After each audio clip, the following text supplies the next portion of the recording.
Allahu Akbar, Allahu Akbar. Rabbukum a'lamu bima fi nufusikum. Tuhanmu lebih tahu apa yang ada dalam dirimu. Apakah kamu betul-betul menyayangi kedua orang tua, atau perilaku ingin memperlihatkan kepada orang lain, beginilah aku menyantuni. Asyhadu an la ilaha illallah. Assalamualaikum warahmatullahi wabarakatuh. Alhamdulillahi rabbil alamin, Ar-Rahmanir Rahim, Maliki yaumiddin, Iyyaka na'budu wa iyyaka nasta'in. Asyhadu an la ilaha illallah rabbul alamin, wa asyhadu anna sayyidana Muhammadan sayyidul anbiya'i wal mursalin. Allahumma shalli ala sayyidina Muhammad wa ala alihi wa ashabihi ajma'in. Ibadallah, hadirin hadirat peserta halaqah maghrib pada Masjid Raya Baitur Rahman yang kita cintai ini, para pendengar Radio Baitur Rahman di mana saja Anda berada, para pendengar Radio Republik Indonesia Banda Aceh, para pendengar Serambi FM, dan para pendengar radio-radio lainnya yang turut serta meluaskan halaqah maghrib dari Masjid Raya Baitur Rahman Banda Aceh. Hadirin yang berbahagia, marilah kita panjatkan puji dan syukur kepada Allah Subhanahu wa taala yang masih memberikan kesempatan hidup kepada kita, memberikan kesehatan kepada kita, memberikan kesempatan kepada kita untuk kita dapat melaksanakan salat maghrib secara berjamaah, baik di Masjid Raya Baitur Rahman atau di masjid-masjid yang lain, atau di menasah-menasah dan musalla-musalla yang ada di Aceh ini. Mudah-mudahan salat berjamaah yang kita laksanakan untuk salat maghrib diterima oleh Allah Subhanahu wa taala dan diberi balasan yang berlipat ganda sesuai dengan kehendaknya. Selawat beriring salam tidak pernah lupa kita sampaikan kepada baginda Rasulullah sallallahu alaihi wasallam, kepada keluarganya, kepada para sahabatnya, kepada para tabi'in dan tabi'in, kepada para ulama, dan kepada seluruh umat Islam dari dulu hingga sekarang ini. Hadirin hadirat yang dirahmati Allah, untuk ceramah maghrib tidak dilaksanakan dalam bulan Ramadan, mengingat ada ceramah Ramadan sesudah salat Isya.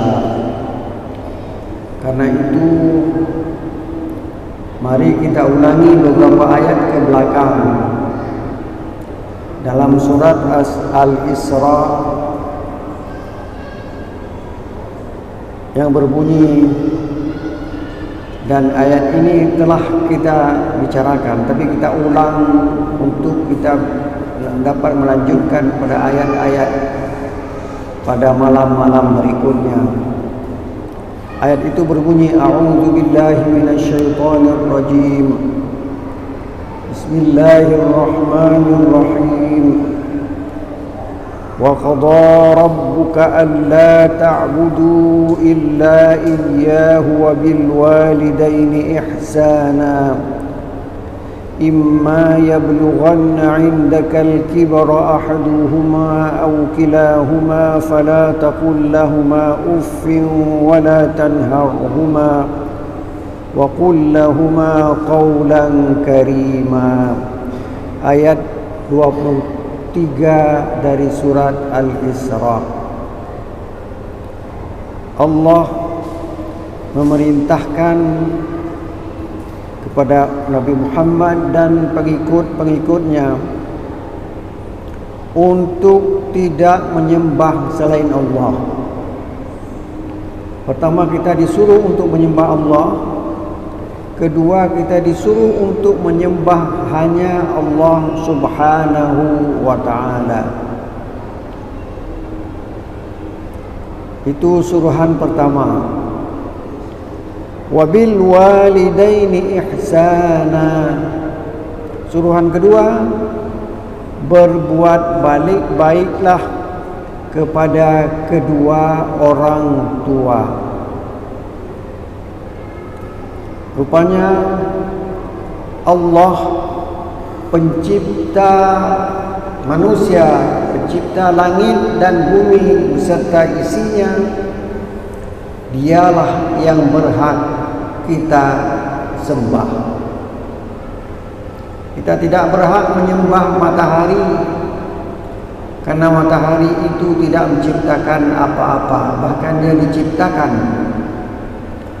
Kita tidak diperbolehkan menyembah bulan, karena bulan tidak menciptakan apa-apa, tetapi dia diciptakan oleh Allah Subhanahu wa ta'ala. Pernah terjadi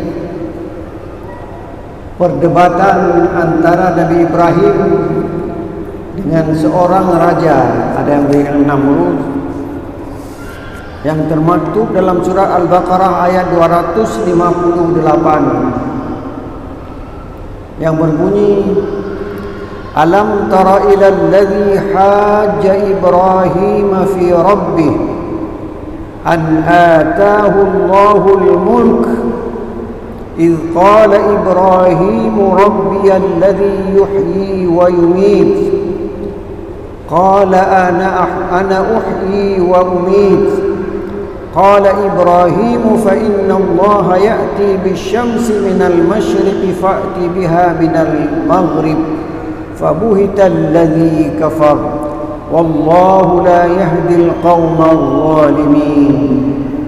Al-Baqarah ayat 258. Tidakkah engkau Muhammad dan umatmu mengetahui, mendengar Hajja Ibrahim, ada seseorang raja mendebat Nabi Ibrahim alaihissalam. Debatan itu bukan masalah kerajaan, tetapi debatan itu tentang Tuhannya, yakni raja itu mempertanyakan kepada Nabi Ibrahim, siapa Tuhanmu? Idh qala Ibrahim, ingat ketika Ibrahim berkata, menjawab pertanyaan raja tersebut, Rabbiyalladzi yuhyi wa yumiit, Tuhanku adalah zat yang menghidupkan dan zat yang mematikan. Qala, raja itu membantah, berkata, Qala ana uhyi wa umiit, saya juga sanggup menghidupkan dan mematikan. Jadi Nabi Ibrahim waktu ditanya tentang Tuhannya, dia tidak mengatakan Tuhannya gaib, Tuhannya esa, Tuhannya mukhalafatuhu lil hawadith, Tuhannya yang berbeda dengan makhluk. Laisa kamitslihi syai'. Tidak itu yang dijawab. Apa dijawab? Rabbiyalladzi yuhyi wa yumiit. Tuhanku itu yang menghidupkan dan yang mematikan. Itu saja jawabannya. Dengan mudah raja itu berkata, saya juga bisa menghidupkan dan bisa mematikan. Mungkin logikanya mengatakan, saya tangkap 2 orang, satu saya pancung, itu saya matikan. Satu lagi saya lepaskan, itu berarti saya hidupkan dia. Tentu jawaban itu tidak logis. Kenapa tidak logis? Ketika dia membiarkan orang hidup, bukan berarti dia menghidupkan. Karena dia bernafas, dia tidak menciptakan udara untuk dia bernafas. Dia makan roti, dia tidak menciptakan gandum. Dia makan nasi, dia tidak menciptakan beras. Jadi orang itu hidup dengan bahan-bahan yang diciptakan oleh Allah Subhanahu wa taala. Jadi dia sebenarnya tidak bisa menghidupkan. Tapi Nabi Ibrahim berkata selanjutnya untuk mematahkan jawaban dari orang raja tersebut. Apa katanya? Qala Ibrahimu fa inna Allah ya'ti bisyamsi minal masyriqi fa'ti biha minal maghrib. Allah menerbitkan matahari dari masyriq, dari sebelah timur. Fa'ti biha minal maghrib, coba kamu terbitkan matahari dari barat. Ini tantangan Nabi Ibrahim kepada raja yang sombong itu. Fabuhital ladzi kafar, tercenganglah orang kafir tersebut, tidak bisa membantah lagi. Walaupun bantahan pertama tidak masuk akal, tidak logis, bantahan yang kedua ini sama sekali tidak bisa dibalas. Jadi Allah memerintahkan Nabi Muhammad dan pengikutnya untuk menyembah Allah. Kemudian kita lahir ke dunia ini melalui 2 orang, satu laki-laki, satu perempuan.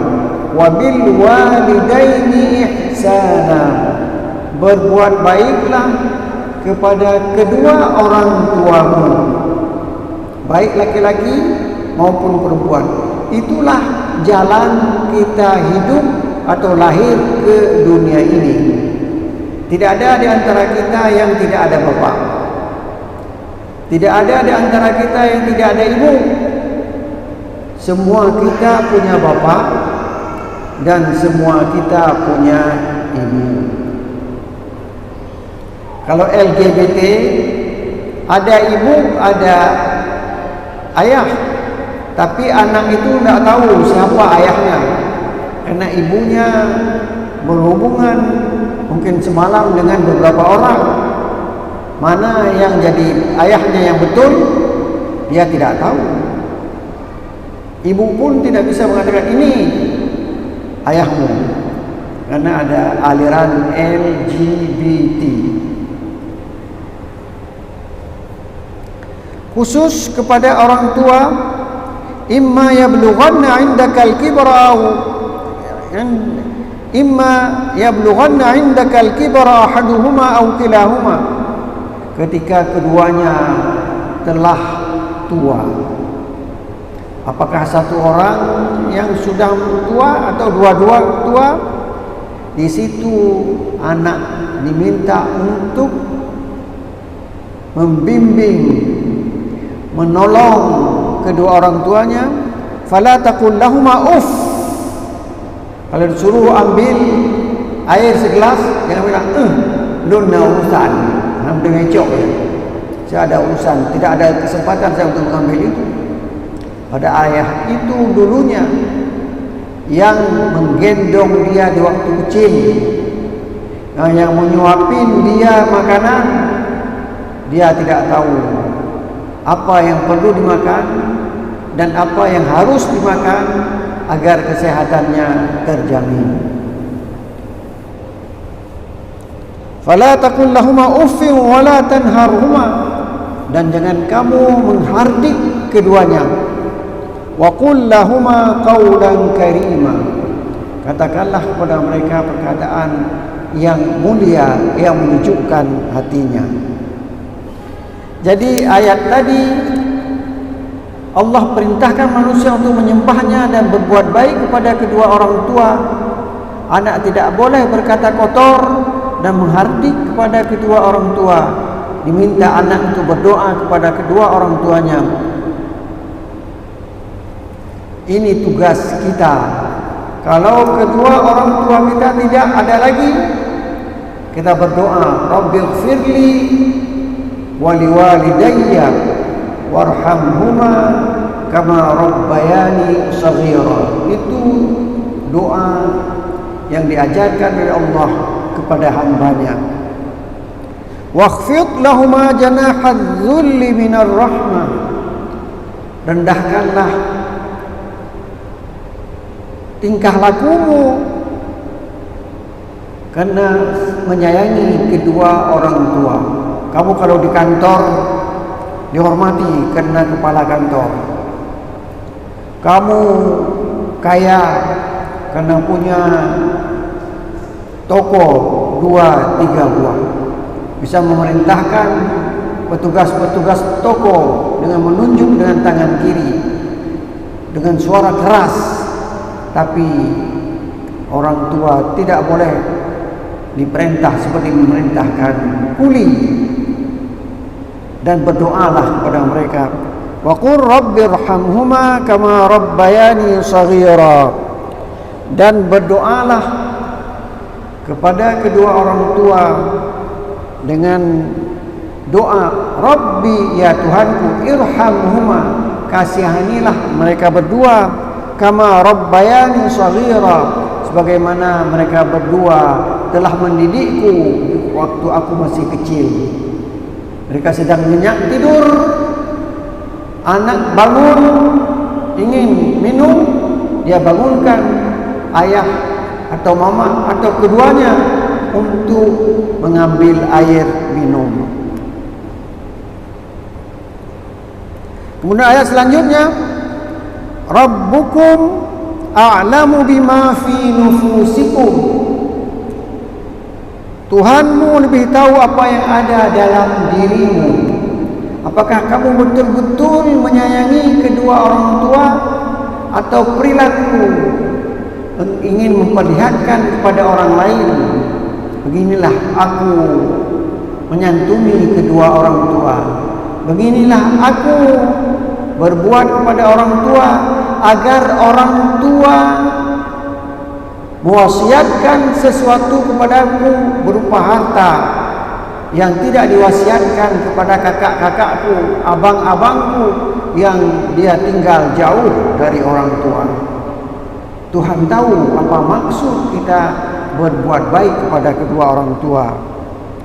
In takunu salihin fa innahu kana lil awwabina ghafura.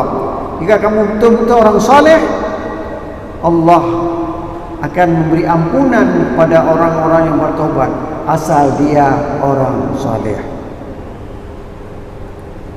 waktu kedua orang tua atau salah seorang orang tua meninggal,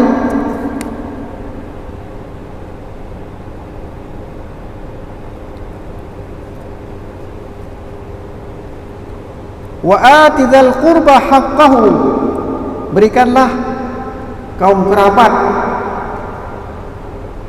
orang yang tidak mendapat posisi harta warisan. Harta dapat dibagi dua, dapat dibagi 1/3, dapat 1/6, 1/8. Itu dijelaskan oleh ahli faraid. Tapi ada yang tidak mendapat bahagian apa-apa,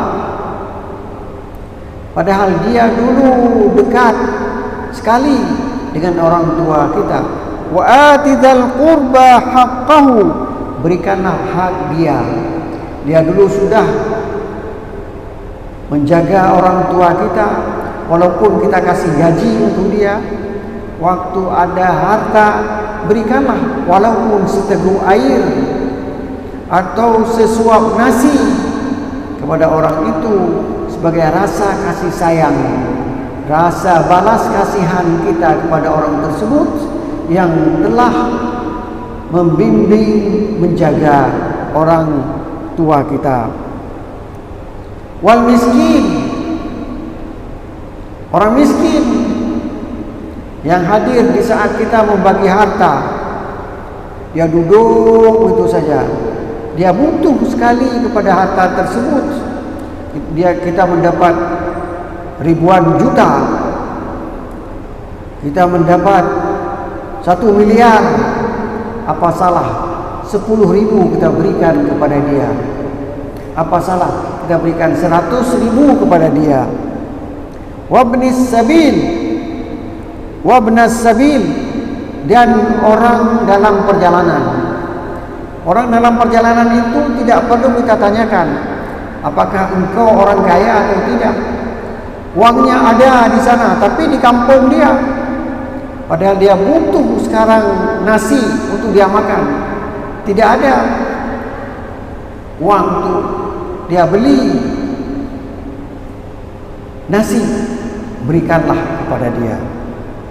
Wala tubadzir tabdzira, kita yang punya harta diminta untuk tidak mubazir. Apa itu mubazir? Boros,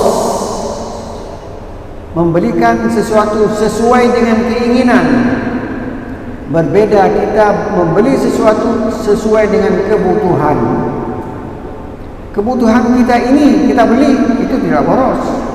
Tapi keinginan kita, mobil kita ganti 1 bulan 2 kali, 6 bulan 4 kali, tidak mungkin, tidak perlu. Itu boros namanya. Innal mubadzirina kanu ikhwana syayatin.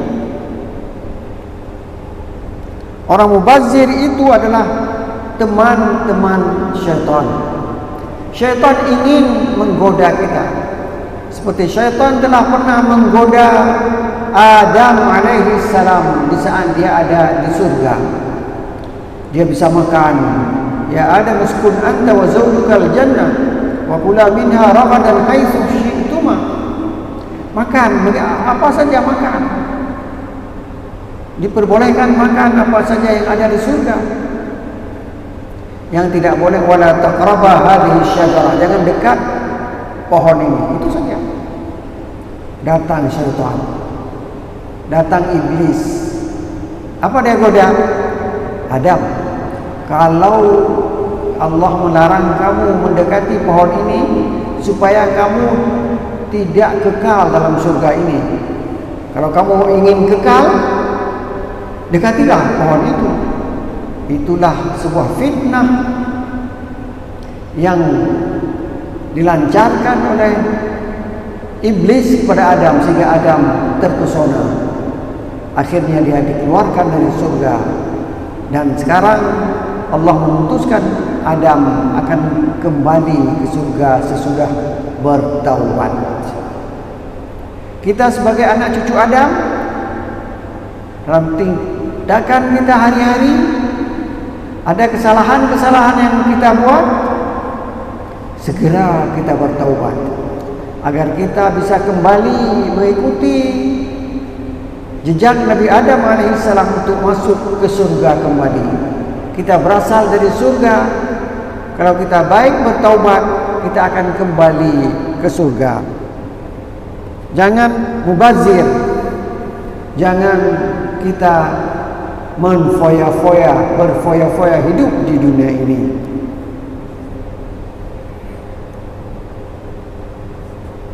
Ayat 27,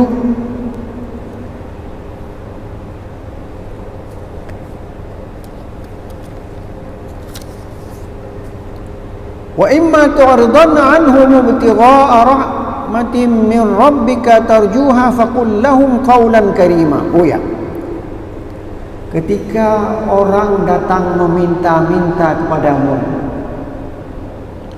padahal kamu tidak punya harta, punya tanah, tapi belum terjual,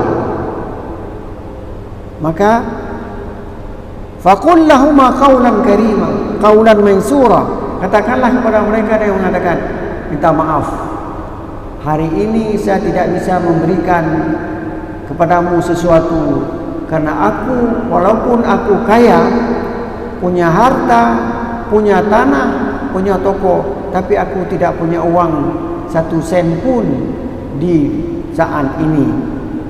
Jadi katakan dengan perkataan yang logis agar orang peminta-peminta itu tidak tersinggung adanya. Wala taj'al yadaka maghlulatan ila 'unuqika wala tabsutha kullal bast. Janganlah, nah ini cara kita mengelola harta. Jangan kita terlampau kikir. Kita pergi ke Masjid Raya Baitur Rahman. Sesampai di masjid, kita ingin minum, tidak mau kita beli minuman. Kita pulang lagi jalan kaki ke rumah kita, baru kita minum di rumah. Itu tidak betul. Kalau sudah haus, belilah minuman sesuai dengan kebutuhan. Wala tabsutha kullal bast. Jangan kamu berikan begitu saja semaunya. Harta kamu ada 300, berikan semua sehingga 1 sen pun tidak ada lagi. Jangan. Akan kamu maluman mahsura, kamu akan tercengang dan terhina kalau kamu nanti menyenggol sesuatu dan orang merasa rugi karena senggolanmu. Dengan apa kamu akan membayarnya? Dulunya kamu kaya, tapi karena kamu boros, sekarang kamu tidak ada uang sedikit pun. Kemudian Allah memberitahukan kepada kita, inna rabbaka yabsutur rizqa liman yasha'u wa yaqdir. Kita semuanya ingin harta. Saya ingin harta, pendengar juga ingin harta. Kita cari harta itu. Ada yang waktu kita cari dapat, ada yang waktu kita cari enggak dapat. Karena yang memberikan harta atau menahan harta Allah Subhanahu wa taala, seperti firman-Nya, inna rabbaka yabsutur rizqa liman yasha'u wa yaqdir. Sesungguhnya Allah memberikan rezeki kepada dia kehendaki, kepada orang yang dikehendaki, dan dia menahan rezeki kepada orang yang dia kehendaki. Itu kehendak Allah. Tapi kita jangan takut kita akan mati kelaparan. Tidak ada orang yang mati kelaparan kecuali di Gaza sekarang ini, karena itu pekerjaan Yahudi terkutuk, membuat orang haus, membuat orang sakit, membuat orang macam-macam karena kehendak mereka, dan Allah akan membalasnya dengan balasan yang maha pedih.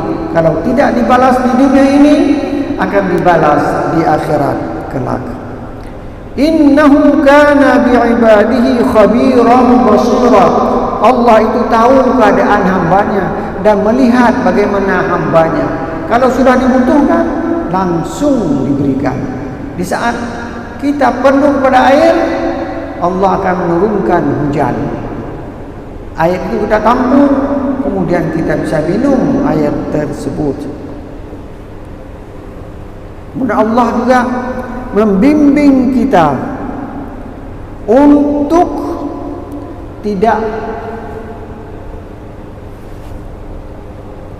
wala taqtulu auladakum khasyata imlaq, untuk tidak membunuh anak karena takut miskin.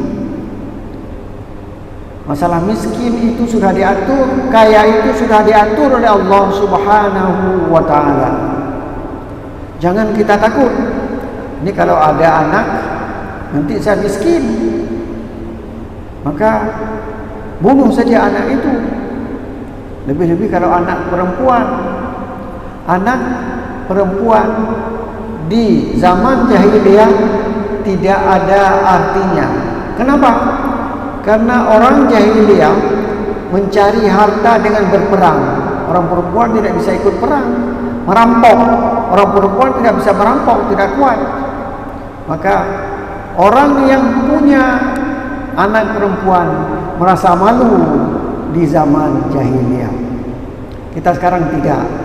Anak perempuan, anak laki-laki sama saja bisa mencari harta, bisa mencari rezeki, karena pegawai itu ada yang laki-laki, ada pula yang perempuan. Tidak boleh kita membunuh orang atau membunuh anak karena takut kepada kemiskinan. Nahnu narzuquhum wa iyyakum. Kamilah yang memberi rezeki kepadamu wahai orang yang takut, dan kepada mereka anakmu, wa iyyakum, dan kepada kamu. Jadi Allah memberikan rezeki itu kepada mereka yang akan lahir. Rezeki itu diberikan kepada kamu, kan tiap hari kamu makan. Itu rezeki itu dari mana datangnya? Dari Allah Subhanahu wa taala. Inna qatlahum kana khit'an kabira.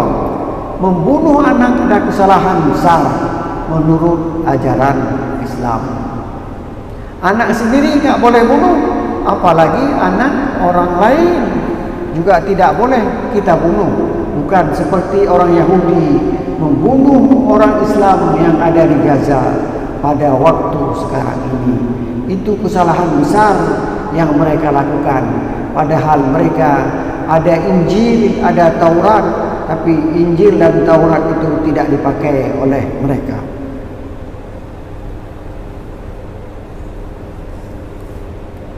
Kemudian wala taqrabuz zina.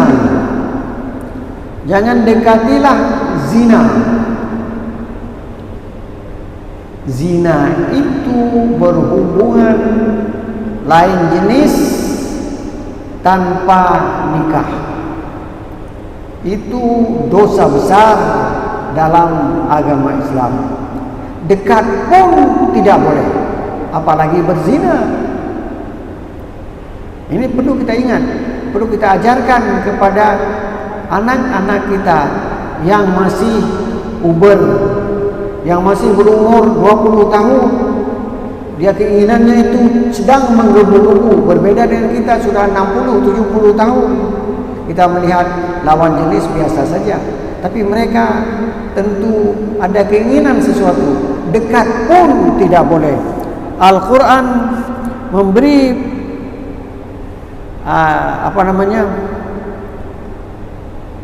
ketentuan. Qul lil mu'minina yaghuddu min absarihim. Katakanlah kepada orang beriman untuk menahan pandangan mereka. Jangan asal lewat orang kita lihat terus. Kita minum kopi, kita melihat, kalau lawan jenis dilihat terus.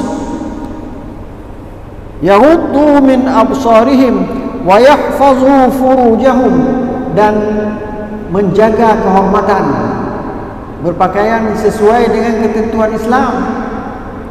Yang laki-laki tidak boleh berpakaian lututnya kelihatan keluar. Dzalika azka lahum, itu lebih bagus dalam kehidupan mereka. Itu untuk laki-laki. Untuk perempuan, wa qul lil mu'minati yaghdudna min absarihinna, dan katakan kepada orang-orang yang beriman perempuan untuk juga menjaga pemandangan mereka. Wa yahfazna furujahunna, dan menjaga kehormatan mereka. Dan ditambah lagi untuk perempuan, wala yubdina zinatahunna, jangan memperlihatkan perhiasan-perhiasan yang ada di tubuhnya, sehingga orang laki-laki itu berkeinginan untuk mendekati orang tersebut, mungkin untuk berzina atau mungkin untuk mencuri harta orang perempuan yang memakai perhiasan yang berlebih-lebihan. Ini beberapa larangan, beberapa perintah agar kita hidup di dunia ini sesuai dengan doa kita, Rabbana atina fid dunya hasanah wa fil akhirati hasanah wa qina adzabannar. Ya Allah, berikanlah hasanah, kebaikan di dunia ini, hidup baik di dunia ini, tidak ada hal-hal yang tidak baik dengan tetangga, tidak baik dengan atasan, tidak baik dengan bawahan. Kita hidup di dunia ini baik untuk semuanya, dan peliharalah kami dari azab api neraka. Wabillahi taufiq wal hidayah. Wassalamualaikum warahmatullahi wabarakatuh.